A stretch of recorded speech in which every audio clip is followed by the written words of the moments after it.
chose the sandhill crane as a subject for the dance because we think that sandhill cranes are kind of mythic and magical and large scale, and listening to the bird call, watching them do the dance with each other with the sticks, it just was so inspiring for me. I thought it would be a fun, relevant way to relate to the community in Wausau and bring the community into the sculpture. We build with saplings, and they're understory saplings, so they've grown very fast to get up into the canopy.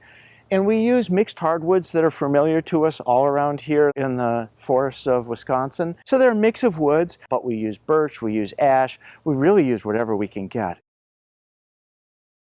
We did a lot of the labor in terms of anchoring the legs and popping the scaffolding up. We post-holed each of the major elements of the leg section so that we could build the two birds vertically and established a platform from the double scaffolding. We knew we wanted to get one bird all the way up Monday, one bird all the way up Tuesday, trying to figure out how tall that was going to be. The sticks determine a lot of that in terms of if you have a contiguous 26-foot tall or 30-foot tall stick, you can go all the way up. Then you have structure. We really want as little weight up as we can because weight and wind are our enemies.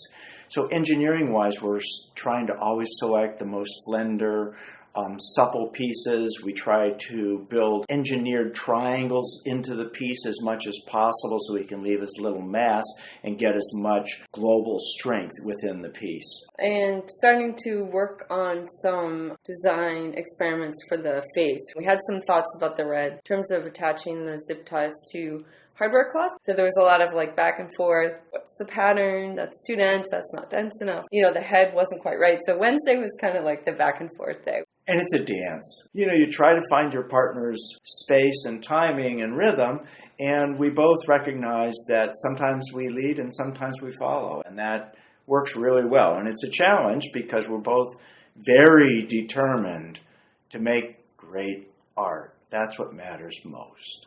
We chose the plastic bags because we feel like everyone can relate to seeing a bag stuck in a tree. We're all like, ugh, those plastic bags, why can't we get rid of them? But then, visually, aesthetically, they're fun. They move, they rustle. They play off as feathers from really far away.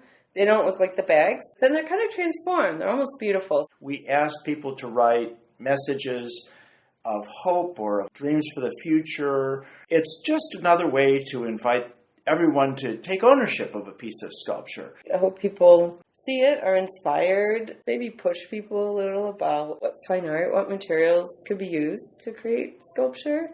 I think we just want to inspire people to think about materials differently, think about their place in the world differently, and look at sandhill cranes differently.